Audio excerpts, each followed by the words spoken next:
নানা প্রতিকূলতার কারণে এপ্রিলে বাংলাদেশে নির্বাচনের জন্য উপযুক্ত সময় নয়, সময় নির্বাচনের ঘোষণা সরকারের সুচিন্তিত সিদ্ধান্ত নয় বলে মন্তব্য করেছেন বিএনপি মহাসচিব মির্জা ফখরুল ইসলাম আলমগীর। রাজধানীর জিয়া উদ্যানে দলের প্রতিষ্ঠাতা জিয়াউর রহমানের সমাধিতে শ্রদ্ধা জানানোর পর তিনি একথা বলেন। এ সময় তিনি বলেন, ডিসেম্বরের মধ্যে নির্বাচন হওয়া সম্ভব, সেটাই জাতির জন্য সবচেয়ে উপযোগী হবে। নির্বাচনের রোডম্যাপে জাতির প্রত্যাশা পূরণ হয়নি বলে দাবি করেন বিএনপি মহাসচিব। ওয়ালটন আবারও মিলিনিয়ার অফারে ওয়ালটন ফ্রিজ কিনে আপনিও হয়ে যেতে পারেন মিলিয়নিয়ার।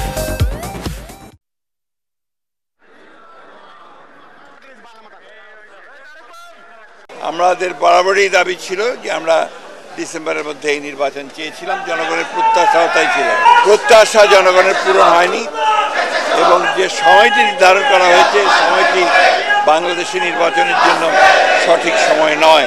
গরম, ঝড়, বৃষ্টি হওয়ার আশঙ্কা থাকে ওই সময়। তারপরে রোজার পরে পাবলিক পরীক্ষা আছে।